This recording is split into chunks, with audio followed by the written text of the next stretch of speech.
I'm honoured as well to be given the opportunity again. You know, I last coached the national side back in, full-time back in 99, 2000.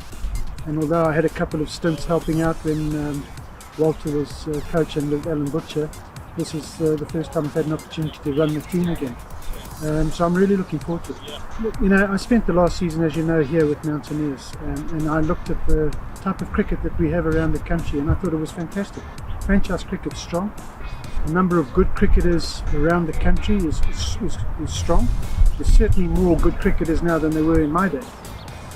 So when you look at that and you look at the results our national side are putting out at the moment, I think the problem we've got is just getting them confident, believing in themselves, playing fearless cricket. And I think at the moment we still play our cricket in a way where we worry about what we do, we're concerned if we play a bad shot, we fear bowling a bad ball, etc. So the biggest thing for me is to take away those fears and get them playing to their full potential and ability. And I think if they do, they'll rise up very quickly from where they are. It's definitely a mindset thing for me.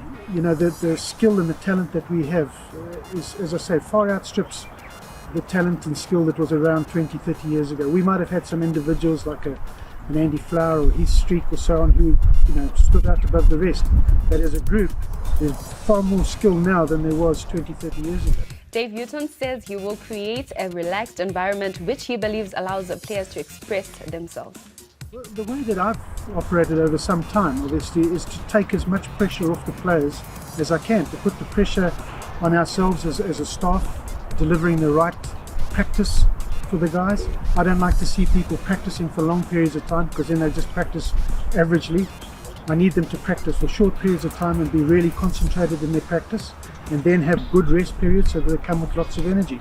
And that's what I tried to install in the Mountaineers last year, and I'll install exactly that. But when I talk about the players playing with no fear, I don't want to see a batsman go out, play a shot and come in expecting me to really get into him and admonish him for the shot he's played, because you can't ask people to play without fear and then admonish them if they make mistakes. Well, that will be put to test in a few weeks' time when Zimbabwe hosts the ICC Men's T20 World Cup Global Qualifier B in Bulawayo between July 11 and 17. Now, Zimbabwe is placed in the same group with the United States, Jersey and Singapore. I'd be disappointed if you didn't top that section with those groups, and that's no disrespect to those three sides. But we are far more experienced and better side than those three sides. I would expect USA to probably be the strongest of those three.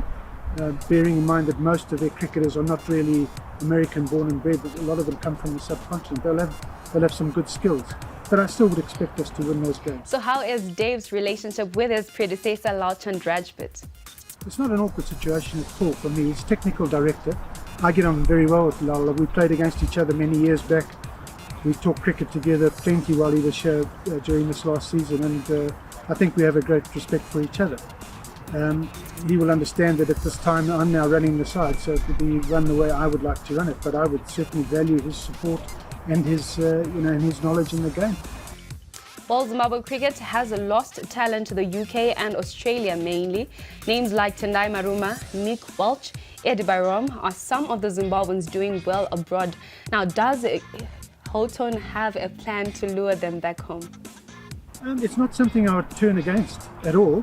Certainly we are open to have those guys back, and I would happily have the conversation with them anytime they wanted to. But it's not something I'm going to actively pursue.